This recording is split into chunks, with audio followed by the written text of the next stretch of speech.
Hey everybody, Liz Peepee here. So glad to see you today. Okay, so today's video is daydreaming tips, and it is a follow-up to a Facebook post I made today, which happens to be July 20th if you're watching at a later date. If you're watching on Facebook, you can use that post that I made earlier today on July 20th as a reference point. But this morning, hey guys, if you're watching the replay, type in replay. Say hello to me if you're watching live with me here.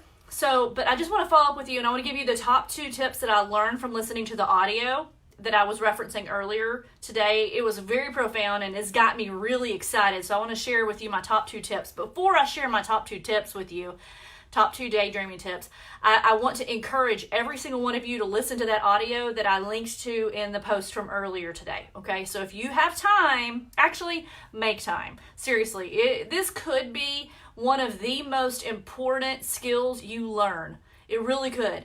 Or let me say it this way. This could be one of the most important skills that you relearn. And why do I say that? Because as children, no one needs to tell us how to daydream. We spend most of our day daydreaming about everything. And then at some point in our childhood, probably between the ages of 10, 12, people start telling us things like, get your head out of the clouds, quit daydreaming, quit staring off into space, focus, right?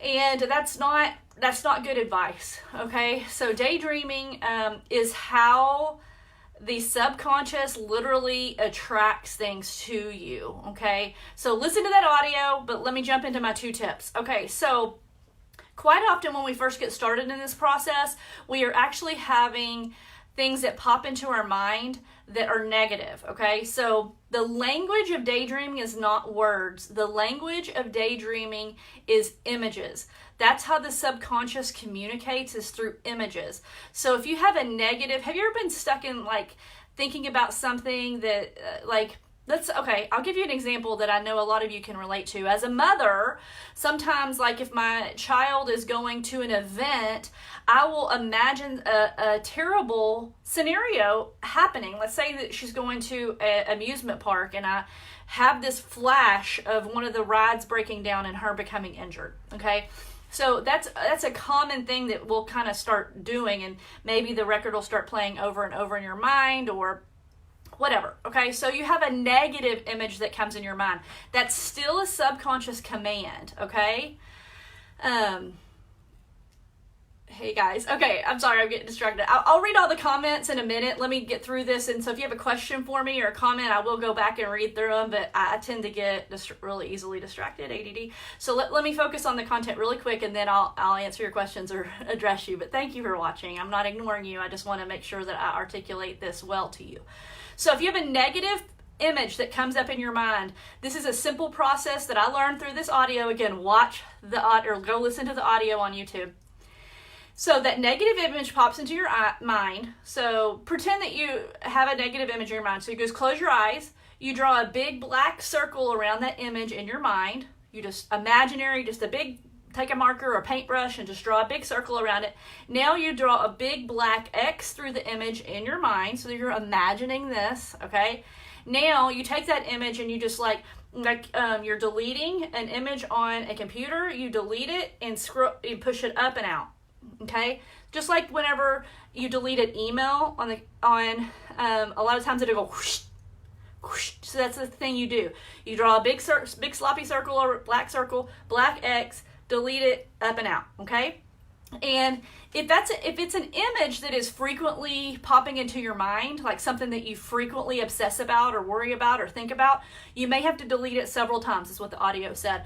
But if it's a new image, you may only have to delete it once. So it may be programmed in there and you're just overriding that program, okay? I know this sounds a little bit wonky, but just what's the harm in giving it a try? Seriously, give this a try for a week. Okay, so tip number 2 is how to daydream properly, okay? And this was a big, profound thing to me. I really like this idea. The author of the audio, what's the word? Gosh, my mind just went completely blank. Recommends, I almost said requests, recommends that you just keep a 2 to 3 second clip of your dream. So let's say that you want a new car, okay? He recommends that you do a 2 to 3 second clip and focus on the feeling, okay? So put yourself inside of a new car. You're smelling the new car smell. You're looking at the dashboard that's like all electronic and cool, and you're just feeling amazing. It's just a 2 to 3 second clip, rather than imagining a certain car, a certain color, a certain whatever. Wouldn't you rather be in the feeling of the best car ever than for you to put limitations on it with a brand, a color, all of that? See how mind-blowing that is? So again, like, let's say you're single and you want to attract the most wonderful partner ever. Don't imagine a specific person, because even if you think that specific person is the person, it may not be the person. So put yourself in a scenario where you're walking down the beach and you're holding hands and you're thinking to yourself, I have never felt more loved and accepted in my life. I'm just so grateful. I'm thankful. And you have that rush of love that just comes over your body. Because guess what?